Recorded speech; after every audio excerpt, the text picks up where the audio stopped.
Jaz sem predstavil 3 primere civilnega dialoga, ki so se zdaj v preteklosti v Sloveniji zgodili v razmerju med nevladnimi organizacijami in pa ministrstvi, ki so bil del enih večjih projektov, spravi so bili finančno podprti.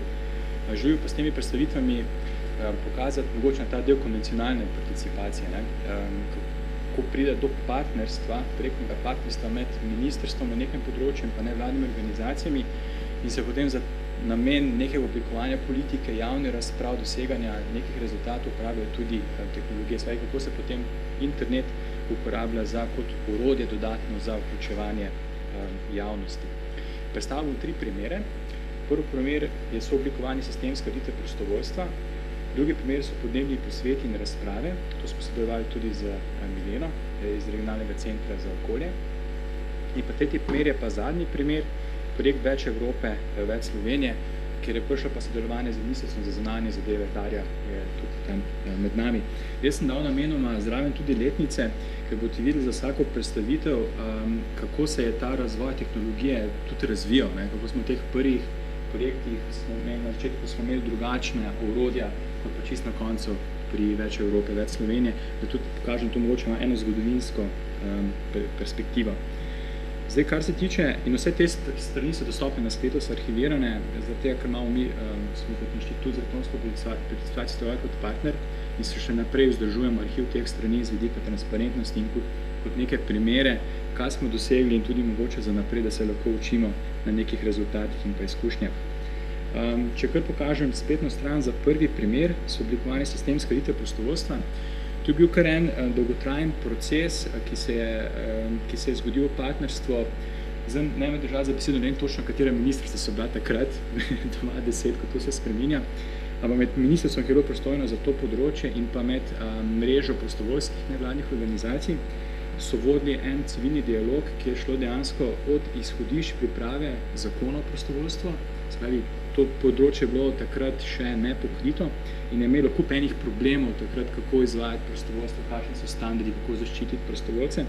In takrat se je potem v 2 letih speljal en zelo, bi rekel, kar kompleksen postopek priprave zakona, priprave pripomb, priporočil, kjer so imele pa nevladne organizacije zelo močno vlogo. Spravi, ministrstvo takrat pristojno s to področje je prepoznalo kot partnerje in je potem prišlo do ene serije posvetovanj razprav v živo in pa tudi potem prek spleta. In to je pa del tega, bi rekel, spletnega okolja, ki je bil pa v osnovi namenjen predvsem boljši transparentnosti postopka.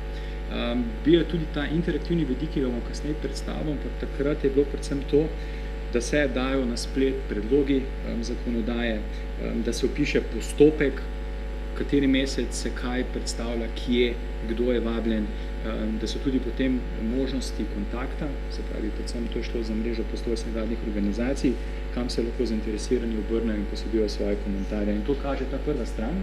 Že vidite, tam smo imeli kar po dnevi, kdaj se je kaj dogajalo. Zelo močna pa tudi multimedijska podpora, ki bom potem predstavil. Kar se tiče interaktivnih elementov, na tej spletni strani smo imeli, ker ta predlog zakona o prostovoljstvu je bil kar obsežen. Imel je 58 členov in ko smo se takrat prejšnji okrogli mizi pogovarjali, zakaj država na svojem portalu e-uprave ne da komentirane po členih. Mi smo že takrat leta 2008 v okviru nevladnega sektorja eksperimentirali s to možnost, se zelo dobro odnesla. Dejansko smo copy-pastali predlog zakona o prostovoljstvu v člene in smo potem za vsak člen, če klikne, se tudi prepla možnost komentiranja in smo potem zbirali na posamezen člen pripombe. To je tudi, smo prej ravno tem debato tudi mogoče bolj enostavnejši in pa bolj fokusiran način. Seveda zraven je bil pa seveda cel predlog besedila dodan. Komentarji so se pa potem pojavili ob strani, tako da smo imeli, takrat 2010 je bilo še, takrat je bilo že eno konec enega tako malo bi rekel optimističnega, pozitivnega obdobja razumevanja interneta, ko smo rekli, ja, mi z imenom, priimkom se komuniciramo, pa tudi bonton je bil dosti, bi rekel, boljši. Mislim, mi zdi pa, da v zadnjih letih se pa ta komunikacija na spletu atomizira, tudi postaje anonimna in je zelo veliko tudi sovražnega govora, tudi različni projekti nevladnih organizacij na to opozarjajo. Potem druga stvar je bil forum, ki pa se takrat ni prijel tako kot komentiranje na člene, zato ker je bil nekaj bolj splošne narave. In so potem te neke bolj splošne zadeve smo videli, da se veliko bolj debatirajo v fizičnih prostorih na delavnicah, medtem ko pa ti začne komentirati, je pa bolj fokusirano in smo tam dobili potem več odgovorov. Ampak skozi oba kanala so se pa potem združevali pripombe, pa mnenja, komentarji v končno besedilo. Na koncu nekje v drugi polovici projekta je bil pa tudi velik event, Mednarodni dan prostovoljstva, to je bilo 5. decembra, kjer smo naredili podoben dogodek, kot je bil tole, z multimedijsko podporo, spletnim videom, prenosom in z govorci, z zbiranjem mnenj, komentarjem, spletno klepetalnico, in to je še pač ta arhivska stran, kjer smo potem tudi zbirali mnenja. Končni rezultat tega projekta je bil sprejet zakon o prostovoljstvu, takrat, ki je imel kar precej podpore. Je pa res, da se pa zdaj govori o tem, da ga bo treba pa seveda spremeniti zdaj po 5 letih, zato ker ko je prišel v prakso, se je potem skozi prakso tudi pokazalo, in vseče je bila tudi potem neka aktivna ta monitoring tega zakona, kaj je potrebno še izboljšati in kaj ne. Zdaj se bo ponovno odprl proces, da bo ta zakon, je že bilo, pardon, no, hvala Jaka, ja. Sem že tako nazaj v letih, da sem že pozabil točno. Ja, tudi ta zakon je potem neka živa materija, ki se potem izboljšuje skozi to vrstne postopke. Zdaj, kaj zdi, če statistike, mi je žal, ampak tle nimam toliko statistike, tudi zato, ker bi mogel pogledati, če poročila, v glavi jih pa nimam. Mislim, da je bilo tam na 1000 člene 30 komentarjev vsebinskih, ki so bili, bi rekel, uporabni, tako, da ni bilo sovražnega govora. Naslednji primer, ki je že namečka novejši, so podnebni posveti in pa razprave. To je bil projekt, ki je bil prijavljen na javni razpis, izvaja pa konzorcij nevladnih organizacij, društvo Fokus, to je društvo, ki deluje na področju trajnostnega razvoja, potem Regionalni center za okolje, Studio 12, multimedijski partner in pa Inštitut za elektronsko participacijo. Cilj je bil pa narediti 6 posvetov javnih o temah povezanih z podnebno-energetskimi cilji Slovenije. To je bila takrat kar ena taka močna, tudi bi rekel, politična javno vprašanje v kontekstu prihodnosti Slovenije.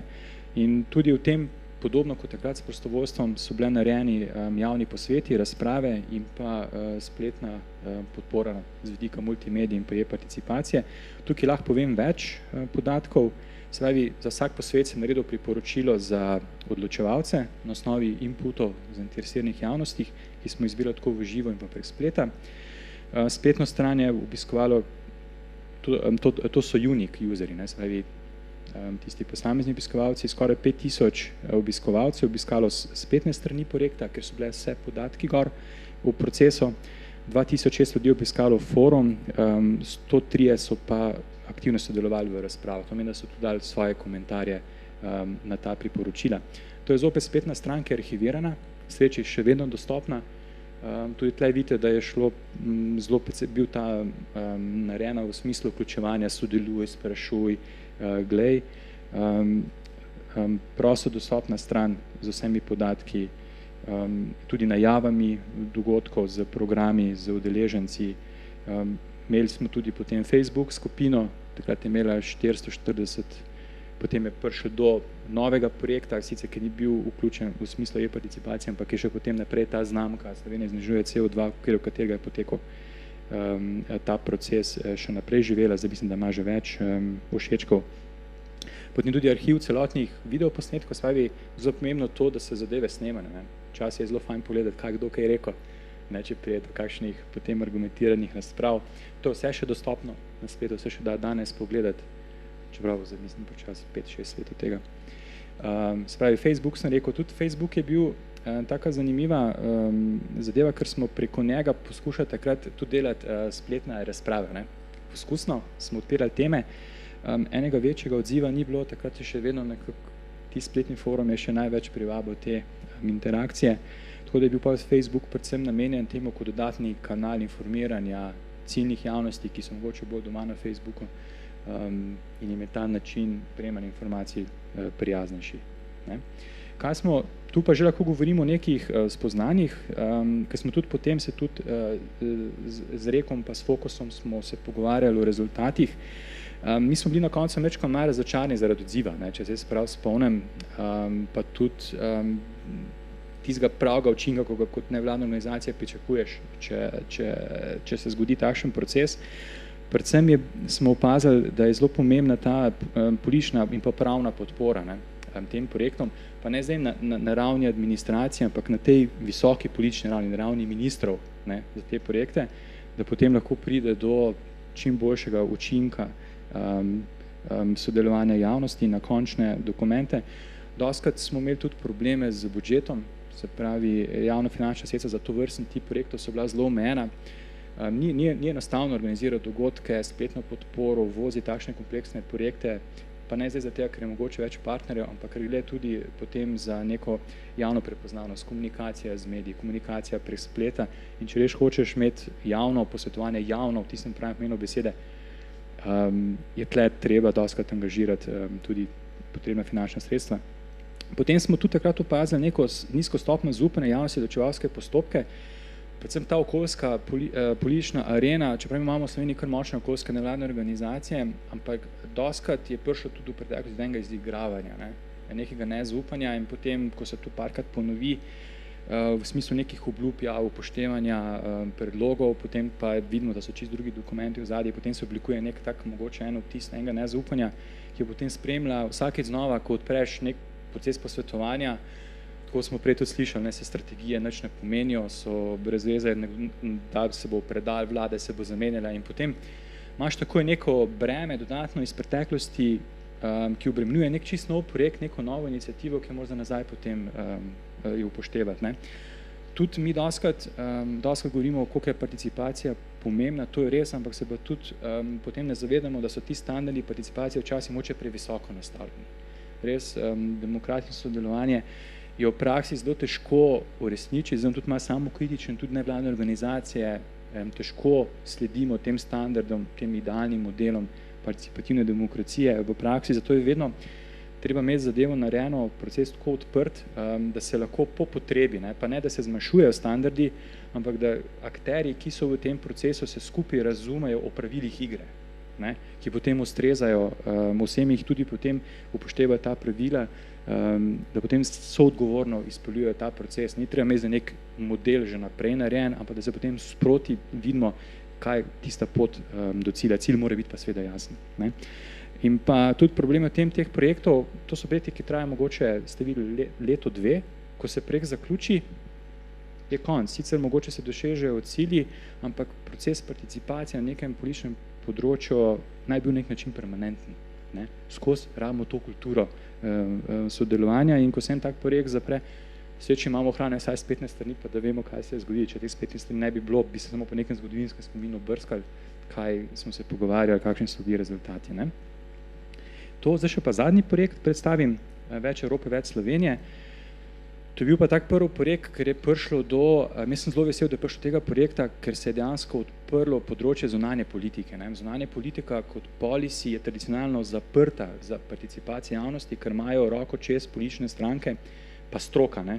Se pravi, imamo diplomate, pa ta del civilne družbe, medtem ko pa javnost je pa prepuščena odločeno javno politično vprašanje, kvečemo kakemu referendumu, ne, vstopu NATO, EU, a bomo pustili Hrvate v Unijo.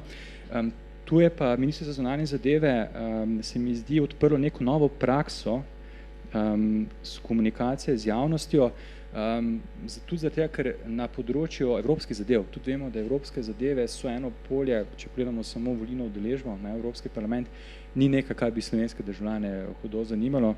In se pravi, na področju zunanje politike, na področju zunanjih zadev se je odprl projekt, ki ga je izvajal Center nevladnih za razvoj in sodelovanje informiranja nevladnih organizacij. Sodelovali smo tudi Studio 12 in pa Inštitut za elektronsko participacijo. In je bil namen, mislim, da je bilo 10 javnih razprav na temo različnih prioritet v prihodnosti Evropske unije, na osnovi kateri bi komunicirali in pridobili stališča ciljnih javnosti o tem, kako naj država vidi svojo vlogo v prihodnji Evropski uniji. Ne. Takrat je bila debata o tem pred volitvami Evropski parlament, kakšno Evropo si želimo. In tudi tle vidimo, poleg fizičnih dogodkov, so bile potem tudi moderirane spletne razprave, video prenosi. Tle smo tudi intenzivno uporabljali Twitter, smo kot dodatek Facebooku, oboje Facebook in Twitter še sedaj deluje, še obveščamo o teh evropskih zadevah, kaj se tudi kaže, da se tudi skupno skrepi. No, to je pa ena zdaj statistika, koliko je bilo dejansko te interakcije preko spleta. In tudi kaže na ta zanimiv fenomen e-participacije, ki odslikava tudi stanje v družbi. Večina ljudi je opazovalcev, se informira, više, ko gremo po tej lestvici participacije, se pravi interakcije, danje komentarjev, zmanjšuje se nam ta kritična javnost, v smislu z vidika investicije časa, poznavanja zadev, interesa. In vidimo, da smo imeli zelo lepe obiske spletnih strani teh posameznih obiskovalcev projekta, tudi videi so bili zelo gledani, obisk spletnih razprav tudi, družbena omrežja tudi, dobro, usledilci, klikanje, tweetanje po Facebooku, pa tweetanje na Twitterju, pa všečki tudi, ko je prišlo pa do foruma, postavljeno vprašanj, predlogov, konkretno, povejte, kaj želite, tle je pa sam en majhen del, 10% tega in to je ta del, te aktivne, dragocen del kritične javnosti, ki potem prispeva svoje mnenja. Pa še tle je potem vprašanje, koliko od tega je uporabnega pa koristnega, ker so pa spet zopet neka znanja, kako narediti argument, kako napisati komentar, kako, dostakrat se ljudje rečejo, pa se jaz ne vem, a bo smiselno, me bodo poslušali, že neka sama bariera, samo cenzure, nekaj moče tudi samo zavesti kot aktivnega državljana, da že samo dejstvo, da spremljaš proces, pa poveš, mi dostakrat rečemo v teh procesih, Milena ima zelo veliko izkušenj s tem, vsako mnenje nek način šteje, vsakega mnenja se da dobiti neko povratno informacijo. Pa tudi, če samo čustvena komponenta, kako se jaz čustveno čutim do te zadeve, že lahko za odločevalce neka relevantna informacija. Če počas zaključim, to so mogoče vsebine iz tega projekta, ki so bile najbolj gledane, mladi seveda, brezposelnost mladi v Evropski uniji je taka tema, zeleno gospodarstvo, pa poti do pametne rasti, to je bilo vse povezano tudi z to krizo gospodarstva Evropske unije. In pa tudi dobili smo 4 zanimive predloge, ki bi lahko šle v program kakšne politične stranke. Oziroma bi jih lahko vlada mogoče sprejela kot del svojega programa. Zeleni razvojni preboj, pa proračunska reforma, mislim, da je bilo že zelo blizu, to je bil predlog iz okoljskih nevladnih organizacij, ampak mogoče Jaka, ti bolj veš, a je bilo kaj iz tega ali ne? Aha, to je pa tudi vse. Ok, prav. Univerzalni temeljni dohodek, vemo, da v Sloveniji je bila kar močna pobuda, zbirala se prek spleta za evropsko državljansko pobudo, Slovenija je bila druga država, ki je izpolnila kvoto, ampak žal to potem na evropske ravni ni preseglo tistega milijona. Zdaj pa tudi ni videti, da bi politične stranke, katerakoli bi se ukvarjala s tem projektom, čeprav imamo krizo socialne države in to je ena izmed alternativnih stvari, ki je bilo fajn razmisliti. Potem pa se ene take bolj, kaj tiče inovacij, Evropski razvojni center, pa krepitev zaupanja javnosti v delovanju institucij EU, ki je pa tudi bolj z vidika nekega splošnega stanja demokracije, pa kako vidimo, kako tudi evropske institucije komunicirajo z javnostjo. In v tem kontekstu teh razprav smo tudi dobili po 4 odzive pristojnih ministrstev, ki so povzeli za vsak ta dogodek, pa spletno razpravo se je napisalo poročilo, poslalo pristojno ministrstvo in pristojno ministrstvo se potem napisala povratno informacijo. Če zaključim, kaj smo se tle naučili, že dejstvo to, da se na področju zunanje politike pa evropskih zadev odprl ta tip participacije je bilo neka nova stvar za Slovenijo, čeprav je bilo to skoraj po 10 let po članstvu Evropske unije, ampak zadeve se odpirajo. Vzpostavljena je bila spletna skupnost, ki živi še zdaj na Twitterju, Facebooku, mislim, da je 700 ljudi sledi ta Twitter, pa mislim, da 600 je še na Facebooku. Seveda je pa ta, da se te stvari potem povečujejo in da so pripravljene za ponovno, ko bo spet kakšen tak projekt, da se potem zopet vzpostavijo ta komunikacija v smislu participacije. Spoznaja se to, da so, kot se že večkrat vseh tudi prejšnjih 2 projektih, da so spletne orodja so zgolj orodja in če mi nimamo enega stabilnega političnega okolja ter zaupanja institucije med deležniki, Potem tudi ta orodja, kot smo že prej ugotavljali, so samo lakmusov papir stanja v družbi in ne bomo rešili zdaj pokvarjenega sistema demokracije, če bomo nek app naredili pa neko spletno stran. S tem treba je gledati te bolj globje družbene, kulturne razmere v družbi. Tudi več smo tudi pričakovali odzivov strani ministrstv, ker je le bilo več ministrstv to vključenih in ta standard odzivanja javne uprave na stališča in pa mnenja ljudi, tudi poročila, bi mogel biti sestavni del strokovnosti, profesionalnosti. Sicer mi imamo to že, veliko se o tem govori, ampak v praksi to implementirati, ker so pa šele te bariere tudi znotraj javne uprave. Čist pri ljudeh se potem tudi od tipa človeka odvisno, ali se potem zgodi ta odzivnost, je pa zelo dober signal, če se, mislim, mora se zgoditi, ker se potem tudi na tem gradi neko zaupanje. In pa ta trajnost je zelo pomembna teh projektov. Kot sem rekel, tudi ta projekt se je končal pa 2014. Zdaj, naprej še živita Facebook pa Twitter, dogodki se več ne dogajajo, ampak je treba potem seveda, jaz se bojim, da bo spet potem prišel nek nov razpis, pa nek nov projekt, ker se bo postavila nova spletna stran za tisti projekt, pa nov Facebook, pa nov Twitter in se bo spet znova trudil do tistih 500-600 mošečkov Twitterjev, pa do tistih 100 komentarjev. In imamo v Sloveniji ta problem, da ne uporabljamo obstoječih rešitev, obstoječih projektov, zato se mi ta predlagam občini je taka, se mi zdi dolgoročna zadeva, ki se lahko prime, tudi Transparency International, ta vaša zadeva. To nima nič časovno omejena, se mi zdi, da je super. In na teh potem platformah je treba graditi potem ta skupni prostor participacije v Sloveniji. Tako, to bi bilo z moje strani še en dodatni premislek, že prejšnjim zelo dobrim primerom. In jaz upam, da smo danes pokazali, da nevladne organizacije na tem področju uporabe interneta, vključevanja javnosti, prispevamo pomembno k razvoju demokracije v Sloveniji. In si tudi želim, da bi tudi institucije državne uprave, tudi ko se pogovarjamo o upravi, tudi prepoznali vrednost teh. Žal pa je, da mednarodni indeksi teh primerov ne štejejo v stopnjo razvitosti ene države, čeprav Slovenija se pa lahko, kot smo zdaj videli danes, s tem, kar pohvalimo, kaj se tiče v kontekstu nevladnih organizacij. Tako, hvala za pozornost, pa če kakšno vprašanje, bom vesel. Ja, Adriana. Si rekel, da je tudi gospa iz Ministrstva za zunanje zadeve prisotna, gospodarja. Pozdravljeni.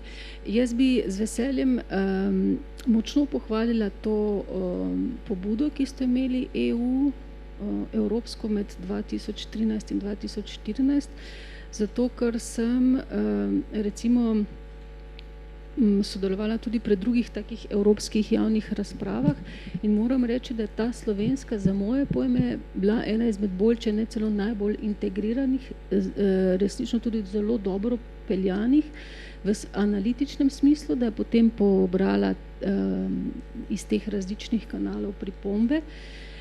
Vem, da je, moram reči, da Evropska unija je moja nekak stroka, ker sem z nje magistrirala in sem si zato drznila participirati pri tej vaši odprti zadevi, ker drugače ne vem, če bi upala. Stvari so namreč pri Evropski uniji tako, v bistvu tako na nek način abstraktne in toliko moraš vedeti, da samega sebe v bistvu se ne osmešiš z pripombami, da menim, da navadni državljani sploh ne upajo participirati pri takih resnih zadevah. In če ste dobili 128 kvalitetnih pripomb, ste za moje pojme dobili zelo veliko kvalitetnih pripomb, za moje pojme. In tudi potem sem pogledala ta odzivna poročila in skupno poročilo, tako da tisto pripombo, ki sem jaz na ECB dala, ste jo tudi dali v skupno poročilo, brez omembe avtorja, kar se mi je zdelo super in zelo v redu. Moram pa reči, da so bile res stvari toliko kompleksne, da ste imeli 10 razprav organiziranih, jaz sem se upala udeležiti samo ene.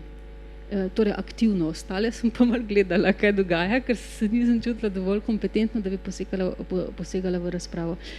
Mogoče še veš, Simon, kako je pa s tisto zadevo, ko je Evropska unija imela Open Method of Coordination. To se mi zdi, je potem nekako propadlo vse skupaj, ker na evropski ravni ni dovolj dobro delovala, tako da zdaj smo še vedno povabljeni k komentiranju 20 do 50 stranskih vprašalnikov, ki so zelo podrobni na tem. Tako da je super, da ste se za to odločili.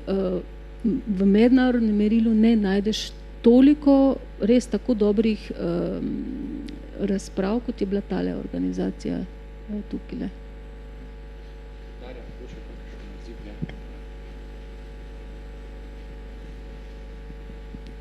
Hvala.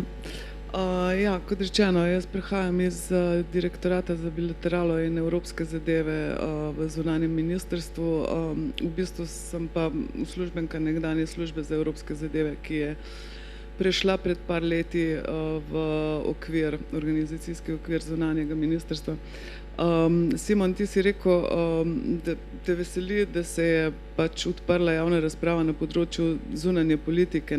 Tu imamo mal problem z evropskimi zadevami, ker niso klasična zunanja politika, ampak so v bistvu notranja politika in nerazumevanje tega je pogosto težava v Sloveniji, ker je bistveno premalo delovanja v okviru vseh teh politik, ki ne vem, skoraj 80% je zakonodaje naše prihaja iz EU, in bi morali to perspektivo spremeniti, da to skratka ni zunanja politika. Bi pa samo omenila še kot en rezultat tega našega skupnega projekta, za katerega sem zelo zadovoljna, da so bili izvajalci prav nevladniki. Eden od bistvenih rezultatov se mi zdi ta, da je projekt pokazal, da moramo sistemsko rešiti vključevanje javnosti v odločanje o zadevah EU na nacionalni ravni. Tako da zunanje ministrstvo se od letos naprej ukvarja s tem sistemskim vprašanjem in skupaj z pač ostalimi resorji, ker naša naloga je koordinacija pravzaprav vseh teh politik, za katere so sicer pristojna posamezna resorna ministrstva. Tako da mislim, da se bo na to temo bo še kar nekaj razprav in tudi izboljševanje tega sistema bi želeli skratka predebatirati z nedržavnim sektorjem, kar ne pomeni samo nevladne organizacije, ampak tudi ostale seveda deležnike, ki imajo mogoče oziroma pogosto veliko več znanja o stroki kot sami uradniki. Hvala.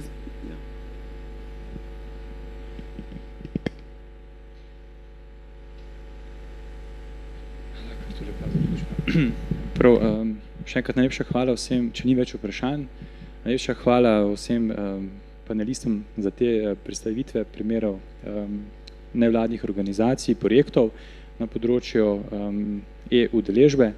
Jaz vam vsem želim še naprej uspehe z vašimi projekti, tako da tudi vabljeni, če bo treba kakšno stvar spromovirati, kakšen predstavitev narediti, lepo vabljeni za te informacije, da se povežemo in potem skupaj naredimo te projekte uspešne tudi za naprej. Tako najlepša hvala tudi vsem, ki ste nas spremljali preko spleta. Hvala tudi vam, ki ste prišli tle za vaše vprašanja. Zdaj imamo pa 15 minut odmora, potem pa nadaljujemo še z eno serijo predstavitev. Tako, najlepša hvala.